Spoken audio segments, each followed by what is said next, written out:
Hello，大家好，我是小崔。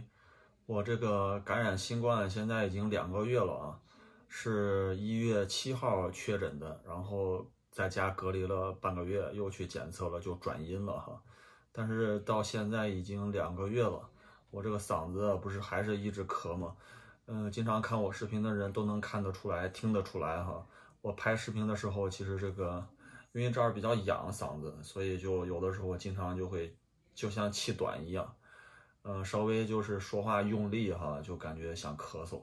中间其实都断了好多次，然后我又后面跟着接上了，就挺难受的。这个去约了大夫，你知道约到几号吗？第一回约到2个月之后，5月7号，那实在是不能等啊，所以现在就是想去看看嘛，不能等，这边要先约那个家庭医生。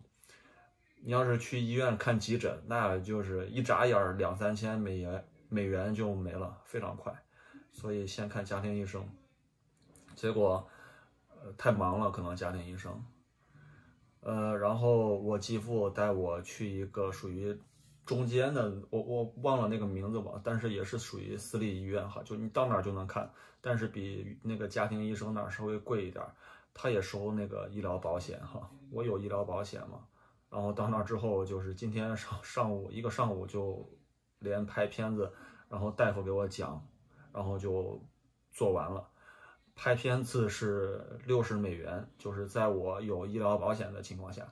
我问我继父了，如果没有那个医疗保险的话，可能要几百美元，就是大夫给你看啊什么的，就整个下来哈。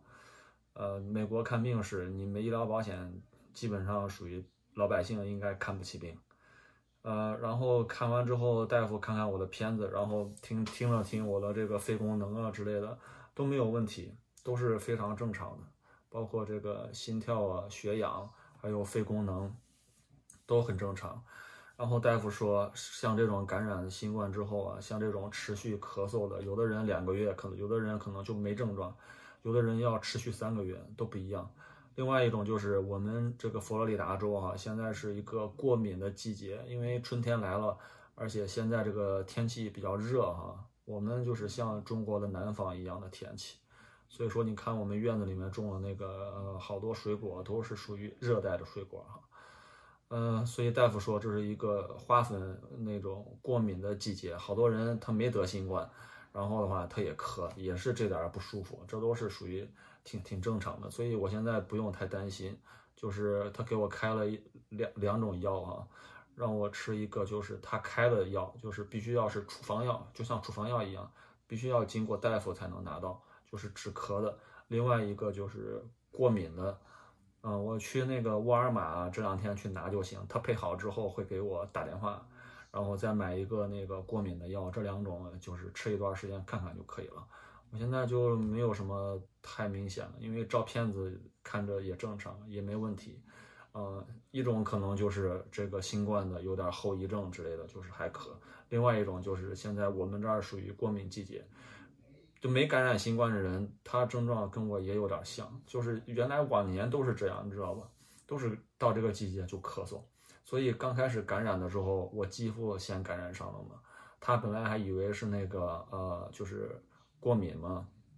因为往年都这样，结果我是没味觉没嗅觉了，他说感觉不对劲，然后去检测才知道的。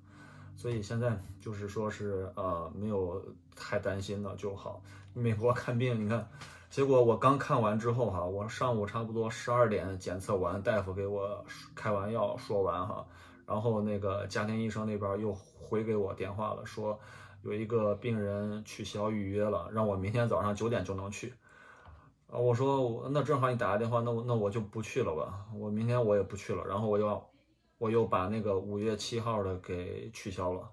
就没必要去了。我到那之后，你知道，我要先跟我家庭医生讲我这个情况，然后他再开一个什么单子之类的哈，然后我才能拿着这个预约，就是拍片的预约，再去拍片子。拍完片子之后，再到拍完片子之后，然后要到一个专门看肺科的，等于说是一个专门看肺病的这种看呼吸的这种大夫，拿着片子再去他那儿，它中间很麻烦。虽然说可能比这个便宜一点哈，就是可能拍个片子10块钱、15块钱这样的哈，但中间就是太折腾了。我这种还挺快的，没想到一个上午就那个什么，我非常惊讶啊！因为在国内这都是很平常的事情，连拍片子可能连做手术什么，就是从早到晚都完了，但在美国基本上不太可能。我继父他换个膝盖，你知道，从刚开始预约那大夫呀什么，排到基本上2、3个月之后吧。他不是说特别忙，他就是这种过程，没办法。所以说这个美国看病确实是太麻烦了。这个心里的一块大石头终于算落地了啊，就是还是属于那种不要太提劲儿的，就是有时候拍视频说话太多了，还是就是想咳嗽，所以我都尽量把我这个剪辑以后把这个音量调大，我都是调到最大，实际上是，所以说我嗓子有的时候还是就是不舒服，大家也多包涵啊。行，跟大家说说这个新冠的这个情况。如果你对这个新冠整个过程比较好奇的话，我拍的有整个的过程，然后你可以去我的主页里面可以找到，往前翻1、2个月有好多我的这个中间的分享啊。行，点个关注、评论、转发、点赞，感谢你收看本期视频，下期再见，拜拜。